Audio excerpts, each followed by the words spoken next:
I'm Frank Novak, and along with my wife, we live at 209 South Main Street in Blissfield.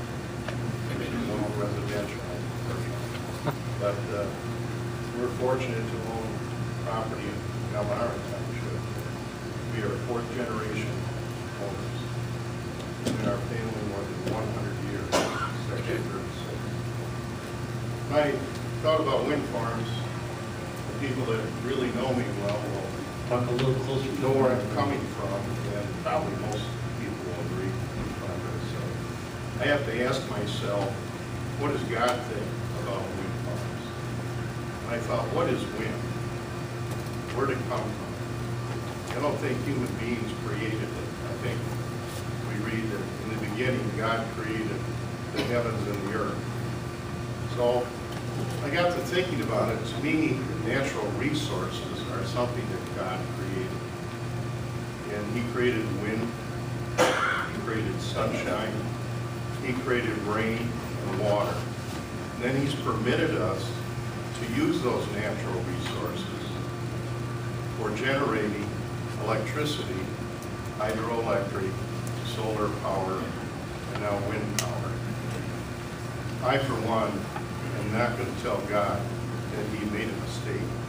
God doesn't make mistakes. Thanks for your time. Thanks for your research. God bless you.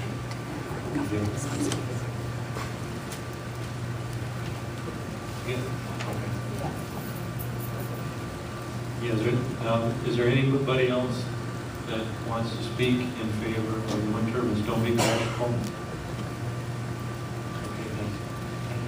David Munson. For 23 years, I was the Chief Economic Development Person for Illinois County, and that job brought me into rooms like this, meetings like this, at least 2 nights a week, 50 weeks a year for 23 years. My responsibility was to work in partnership with local government and with the county to try to attract and retain jobs. So I have a lot of first-hand experience with how difficult it is to attract jobs and keep jobs. And then I left in early 2007. In the change in the economy at that time, from 2007 continuing through this time, we've seen the loss of so many jobs and the loss, the movement away of so much taxable property that was the basic revenue source for local government. And we've seen it, and it's moved out, it's not coming back. The one thing about a wind farm is that it's going to be a permanent and predictable source of revenue for a long term. And I've spent since 2000, well, I've spent almost 5 years now actively involved in the wind industry, learning all I can about it. I believe in wind, power, about its ability to be a cost saver over the long term, and be a revenue generator. And each wind turbine, the type proposed here, would generate $40,000 a year in local revenue, split almost equally between township and county local governments, and the other portion going to landowners, participating landowners, and some of the closest neighbors who could sign up under our good neighbor plan. So I think in this economy, we have to consider local tax and personal income benefits as part of the equation. It's important. We also know Frank Baker team spoke to the group and talked about a world running out of fossil fuels, which we're all aware of, but the rising demand for energy and the competition for energy in the world going forward is going to require that we have more energy service sources. And this farm adds to our own personal energy security, all of us.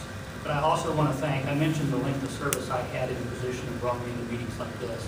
I want to say thank you to the Planning Commission for your work, because you have continued to insist on civil discourse, people treating each other with respect in the room. You've driven through a process where you've worked hard, you've studied all the issues. There's no one right length of time, there's no one right sequence of events in something like this. You work until the work is done. You've done an admirable job, and thank you.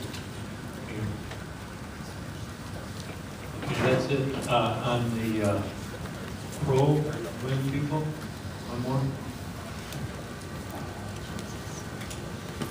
My name is Larry Gould. Most of you know that I am involved in wind, chairman of the Great Lakes Wind Company. I also farm in Seneca Township, a Centennial Farm. My ancestors came at the same time many of them came here. Many of them had to drain the swamp here. This wasn't considered suitable when my ancestors came. They moved, they got to the ridge. Some of you in Palmyra I know has a ridge, some do not have ridges. I know in Ogden and in Ragged is you've got more of the old swamp area. It has to be drained. My son and I purchased the drain equipment from a local farmer who retired, and we do that on the site. I know that you can't drain below the depth of the open ditch or the creek. Water does not run uphill. If you dig below that area, you fill it with anything other than concrete or stone, you've got mud for a long, long time to come. So on item number 19 of your recommendations of demolition of 6 feet, I do not believe would be suitable for some of the farmland in Palmyra Township. You do have some rich land that drains well. You may have gravel or sand. The water does get away at most any depth. But if you're low, if you don't have a pump, you have a problem if you go below that. These footers would be below that level. If you're asked to have a roof, you will have a very wet spot for a long, long time to come. I don't know if 6 foot's right, I don't know if 4 foot's right, but I know the depth of that creek or that drainage ditch is the level in which the water can drain. So if you have demolition at that level, and it's on a ridge or a creek that's 10 foot deep, then let's go 10 foot deep.